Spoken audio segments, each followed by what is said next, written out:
अब आपको आगे ले चलते हैं, दूसरी बड़ी रिपोर्ट का जिक्र करते हैं। अब आपको एक ऐसा वीडियो विश्लेषण हम दिखाएंगे जो इतिहास से जुड़ा है। भारत में इतिहास की पढ़ाई सिर्फ घटनाओं को जानने तक सीमित नहीं रही है। अब उसे पढ़ाया कैसे जाए, इस पर भी अक्सर विवाद रहा है, बहस रही है, खास तौर से जब चैप्टर आता है मुगलों का। मुगलों को लेकर स्कूली किताबों में अक्सर बदलाव होते रहे हैं। कभी मुगलों को भारत का गौरवशाली शासक भी बताया गया इन्हीं टेक्स्ट में, तो कभी विदेशी आक्रमणकारी के रूप में दिखाया गया। अब एक बार फिर से किताबों की भाषा और नजरिया दोनों बदले गए हैं। क्यों? यह रिपोर्ट। दरअसल एनसीईआरटी ने 8वीं की किताब में मुगल काल पर चैप्टर में कई बदलाव किए हैं। 8वीं की सोशल साइंस की किताब में मुगल शासकों के धार्मिक फैसले, सांस्कृतिक योगदान, क्रूरता की नई व्याख्या की गई है। यह किताब 25-26 के एकेडमिक सेशन से लागू होगी। आपको बताते हैं एनसीईआरटी ने नई किताब में क्या बदलाव किए हैं।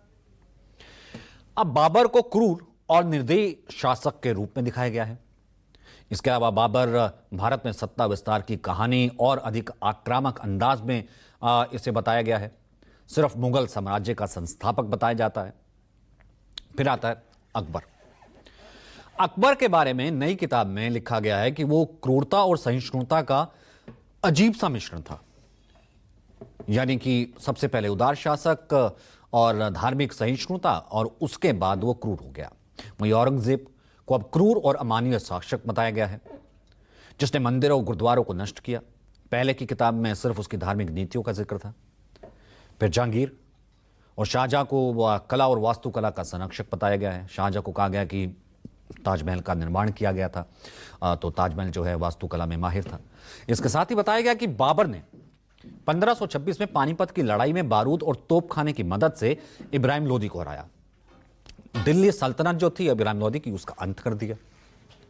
यह भी बताया गया कि शाहजहां की बीमारी के बाद उत्तराधिकारी की लड़ाई में औरंगजेब ने अपने भाई, ये पहले नहीं था, दारा शिकोह को मार दिया और अपने पिता को बंदी बना लिया।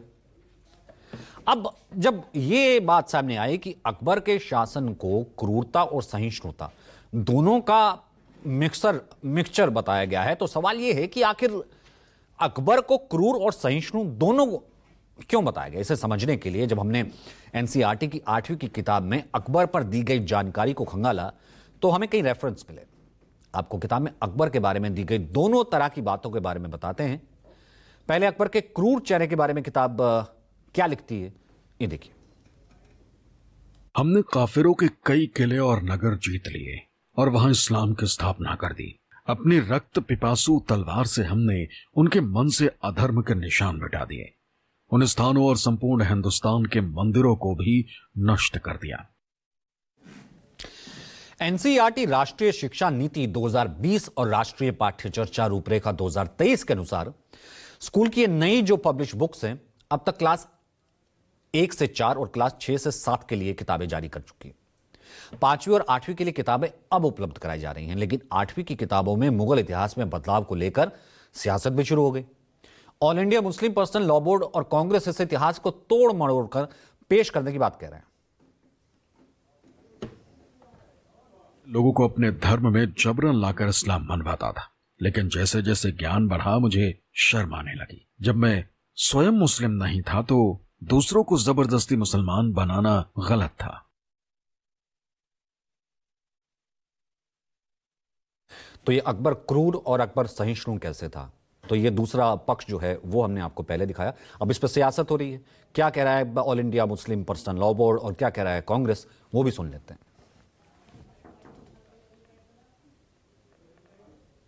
इनकी सरकार की मंशा क्या है? ये भाईचारे को खत्म करना चाहते, देश के एकात्मता को खत्म करना चाहते, आपस में दो रिलीजन्स को लगाना भिड़ाना चाहते। जो नया प्रावधान उसमें क्या है, तो ये ठीक नहीं है। ये देश की नींव सभी धर्मों को साथ में लेकर चलने की है। जो इस समय सत्ता पर आसीन है संगठन या विचारधारा, वो इतिहास को तोड़ मरोड़ रहे, ये जग जाहिर है, छिपी हुई चीज नहीं है। हालांकि कोई भी विकसित देश और विकसित समाज तभी विकासोन्मुख हो सकता है जब इतिहास को यथार्थ के संदर्भ में ले। लेकिन हमारे डेमोक्रेटिक लोकतांत्रिक व्यवस्था का ये एक बहुत ही निराशाजनक स्टेज आ गया है, जब कि ऐसे लोग सत्तासीन हो गए हैं जो इतिहास को तोड़ मरोड़ कर लिखवा रहे हैं। ये पार्ट 1 है, एनसीईआरटी की किताबों में पहली है, जो छात्रों को मुगल काल के अलावा दिल्ली सल्तनत के बारे में बताती है। पहले छात्रों को 13वीं से 18वीं शताब्दी के बीच के इतिहास के बारे में 7th क्लास में पढ़ाया जाता था। उस किताब में इन बातों का जिक्र नहीं था। एनसीईआरटी ने कहा कि भारतीय इतिहास का यह दौर, जिसमें दिल्ली सल्तनत, मुगल, मराठा शामिल है, अब 8वीं में पढ़ाया जाएगा। एनसीईआरटी ने बदलाव नई शिक्षा नीति 2020 के तहत किया है, ताकि छात्रों को तथ्यों के साथ चीजें बताई जा सकें और उन्हें असल इतिहास क्या है वो भी बताया जा सके। केंद्र सरकार का भी तर्क है कि छात्रों को ऐतिहासिक तथ्य जानने चाहिए। सुनिए। हमारे देश पर बहुत लंबे समय तक कभी मुगलों का कभी अंग्रेजों का शासन रहा है, तो इन बुकों में आने वाली पीढ़ी कम से कम याद रखे, पढ़े किस देश में क्या क्या हुआ है, कब कब हुआ है। तो सच को स्वीकार करना चाहिए। और मुझे लगता है कि आदरणीय प्रधानमंत्री के नेतृत्व में जिस तरह से गुलामी के चिन्हों को हटाने का काम हुआ है, वहीं पर हमारी पीढ़ी को इस प्रकार का एहसास होना चाहिए, पढ़ना चाहिए कि कब कब जब हमारा देश गुलाम रहा तो क्या क्या हुआ है, तो पीढ़ी पढ़ेगी। तो इस किताब के एक चैप्टर में छात्रों के लिए एक स्पेशल नोट के जरिए चेतावनी, या फिर यूं कहें कि उनके लिए एक मैसेज भी दिया गया है।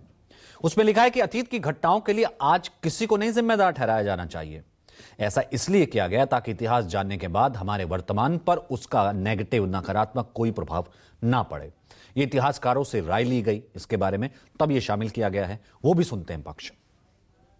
ये एक आफ्टर थॉट है, क्योंकि जब आप पहले ही एक अनाउंस कर देते हैं कि ये क्रूड था, वो बदमाश था, वो मंदिर तोड़ने वाला था, तो आप ऑलरेडी एक इम्प्रेशन बना देते हैं कि आपने वो ऐसा व्यक्ति था।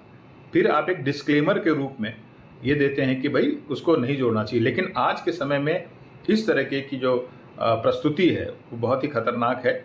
मुगलों ने, चाहे वो अकबर हो, बाबर हो, औरंगज़ेब हो, क्योंकि अकबर का भी नाम लिया गया है, तो उनमें से अगर किसी ने कोई अत्याचार किए हैं तो उसके लिए किसी और को जिम्मेदार नहीं ठहराया जा सकता आज के ज़माने में।